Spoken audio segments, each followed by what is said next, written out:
ये जो मंदिर देख रहे हैं इसको समाधि मंदिर के नाम से जाना जाता है। सदगुरु कबीर साहब का समाधि जी। और इनका असली समाधि मंदिर ये भी है प्रतीक के रूप में, लेकिन जहाँ पे असली समाधि दिया गया था वो मगहर बोला जाता है।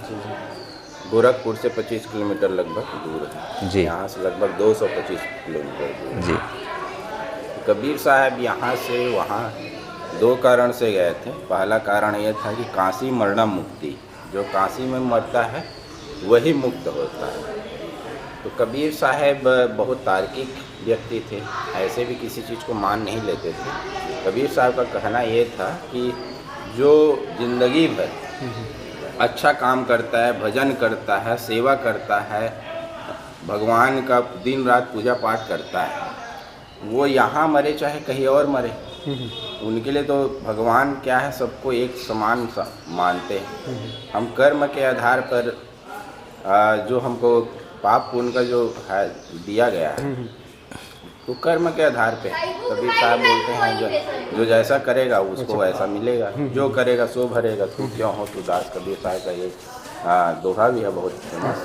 तो इस चीज़ को कबीर साहब मानते थे और इसको झूठा आडंबर पाखंड मानते थे कि मतलब जो जिंदगी भर यहाँ पे आकर के मर जाए, खाली मृत्यु हो जाए बनारस काशी में, तो वो मुक्त कैसे हो सकता है। जी जी। जिंदगी भर वो पाप करे, किसी हत्या करे, लूट खसोट या कुछ भी गलत काम करे और यहाँ आके मर जाए तो मुक्त हो जाए। तो लोग अच्छा काम करना छोड़ ही देंगे। जी बिल्कुल बिल्कुल। खाली यहाँ आके मरना ही तो है, मुक्त हो जाएगा। हाँ, तो ये आडंबर पाखंड कबीर साहब बोलते थे जी। तो इसको भी एक मिटाना था, लेकिन इसके लिए उनको टाइम नहीं मिल रहा था। ऐसा एक समय, कोई चीज़ का एक समय होता है, तो ऐसा समय नहीं मिल रहा था।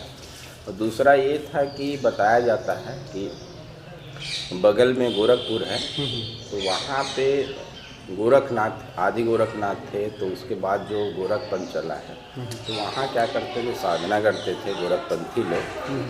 तो ये जो बिजली खां पठान हुआ है वहाँ का, जो मगहर का शासक हुआ है, सामंत या शासक कह लीजिए, तो वो क्या करता था, हिंदुओं को ज़बरदस्ती मुसलमान बनाता था। जो वहाँ साधक थे उनको ज़बरदस्ती मतलब फांसी चढ़ा देता था अगर हिंदू से मुसलमान नहीं बनता था। बहुत सारे प्रकार से वो मतलब इन लोगों को परेशान करते थे।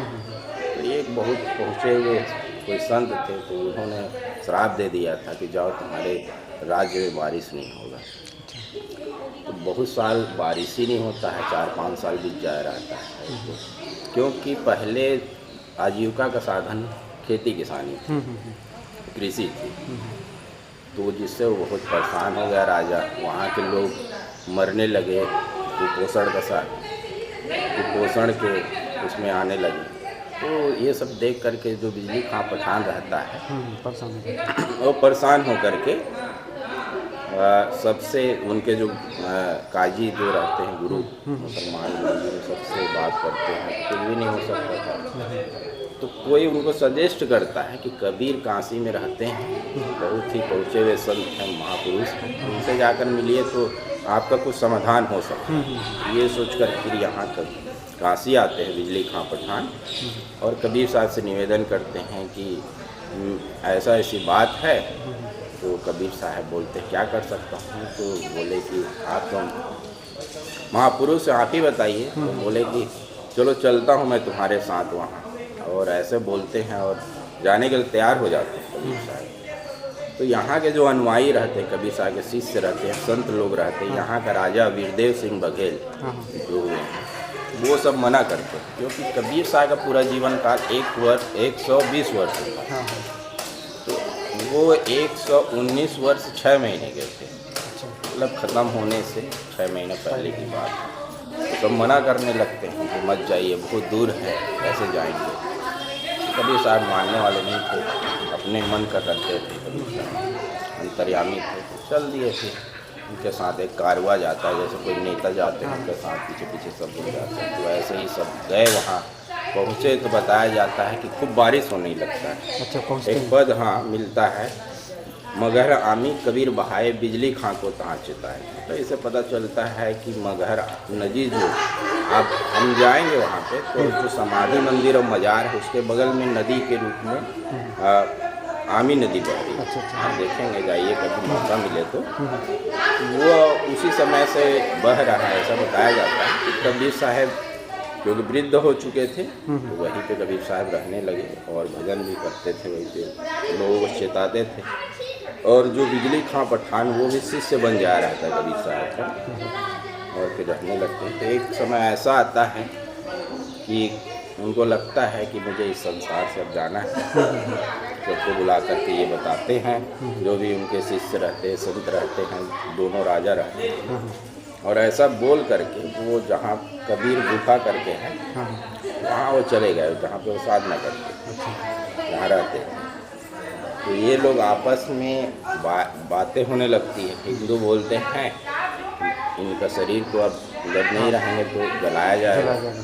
जो मुसलमान रहते हैं वो बोलते हैं कि मुसलमान परंपरा के तरह उसको दफनाया जाएगा। ऐसा आपस में बातें होने लगती, बातें इतनी बढ़ जाती है कि लड़ाई का रूप ले लेता है। अंतिम में तो वो तलवार खींचाता है, तलवार लोग दोनों राजा थे वो खींच लेते हैं, बोलते हैं कि ये नहीं हो, बात मानोगे तो लड़ाई कर लेते हैं, जो जीतेगा उसी तरीके। तो ये सारी चीज़ें संत लोग देखते रहते हैं। तो संत लोग बोलते हैं कि कबीर साहब जिंदगी भर भाईचारा, आपसी प्रेम, आपस में मिलजुल के रहने की बातें करते हैं, और आप लोग अभी गए भी नहीं, आप लोग लड़ाई झगड़ा कर रहे हैं। जाके देखा जाए कबीर साहब कैसे हैं। तुम खोलो पर्दा है नहीं मुर्दा, युग मिथ्या कर लारी, सुन के यह बानी अचरज मानी, देख निशानी सिर मानी। कबीर साहब का ये पद मिलता है। मतलब देख वहाँ जाके वो जो पर्दा मतलब कपड़ा जो रहता, चादर, उसको उठाया जाता है तो वहाँ पे शरीर नहीं मिलता है। कुछ फूल जो पहने रहते हैं, माला, वो फूल मिलता है, और जो चादर जो कपड़ा पहने रहते हैं वो चादर मिलता है। कबीर साहब का शरीर नहीं। तो आपस में जो संत लोग रहते हैं वो लोग फूल को हिंदुओं को देते हैं और चादर को मुसलमान को दे देते हैं कि आपस में आप लोग जो जो करना है करिए। तो हिंदू लोग वहाँ पे समाधि मंदिर स्थापित करते हैं, मुसलमान वहाँ पे बगल में ही मजार बनाते हैं। तो अगल बगल में आप जाके देखेंगे तो एक तरफ समाधि मंदिर है, दूसरे तरफ मजार। जी महाराज जी, क्या कॉन्सेप्ट है? हाँ, तो यहाँ वो जो यहाँ के लोग जाए रहते हैं, काशी नरेश बिरदेव सिंह बघेल जी और यहाँ के जो संत लोग जाए रहते हैं, तो फूल मिलता है कुछ, तो कुछ फूल को क्योंकि दूर था इसलिए वहाँ का कुछ फूल ले आकर के यहाँ पे प्रतीक के रूप में समाधि मंदिर स्थापित किया जाता है। जी